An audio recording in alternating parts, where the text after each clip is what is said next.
प्रेरितों के काम 2 अध्याय उसका 23 वचन पढ़ो। उसी यीशु को जो परमेश्वर की ठहराई हुई योजना और पूर्व ज्ञान के अनुसार पकड़वाया गया, तुमने अधर्मियों के हाथ से क्रूस पर चढ़वा कर मार डाला, परंतु उसी को परमेश्वर ने मृत्यु के बंधनों से छुड़वा कर जिलाया, क्योंकि ये अनहोना था कि वह उसके वश में रहता। हालेलुया। प्रभु यीशु मसीह अपनी मर्जी से उसे राजा के हवाले कर दिया, वरना यदि प्रभु ना चाहता तो उसकी कोई राजे की औकात नहीं थी कि प्रभु को छू सकता। हालेलुया।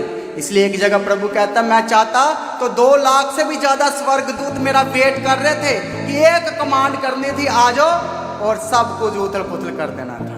हालेलुया। हमारी जिस्मानी जिंदगी के साथ जो भी होता है, हमारे रिश्ते नाते, हमारा साथ देने वाले, हमारा रोजगार, हमारा बिजनेस, हमारे काम, हमारी हदें खुदा की मर्जी से होता है, चाहे किसी की इजाजत से होता है। खुदा प्रभु यीशु मसीह के साथ कितना जुल्म हुआ। जो कुछ एक इंसान को दुख देने के लिए किया जा सकता था, उन्होंने यीशु मसीह के साथ वो ही किया। जितना जुल्म, जितना दुख देना चाहते थे, उन्होंने दिया। हालेलुया। वो बेकसूर था, फिर भी उसे मौत दी गई। उसे शारीरिक में इतना दर्द दिया गया, उसने हमारे लिए जो दर्द को सहा।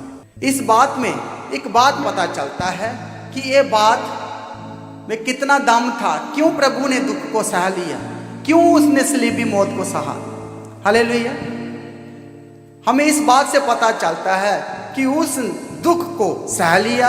उसने कहा, हो सकता है जे दुख का प्याला मुझसे टल जाए, लेकिन फिर भी मेरी मर्जी नहीं पिता, तेरी मर्जी पूरी हो।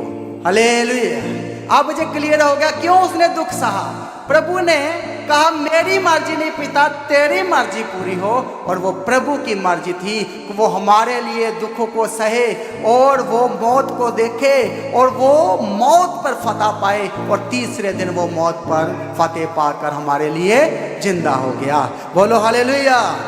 जब हम बोलते हैं प्रभु तेरी मर्जी है तो मुझे इसी देश में रख, तेरी मर्जी है तो इसी जॉब में रख, इसी में मेरी प्रमोशन हो, इसी में मुझे ब्लेस कर। नई जॉब तो नई जॉब पैदा कर, नई बिजनेस है तो बिजनेस बना मेरे लिए, लेकिन मर्जी प्रभु तेरी पूरी हो। इसलिए जसाया कहता है कि खुदा को पसंद आया कि उसे कुचले,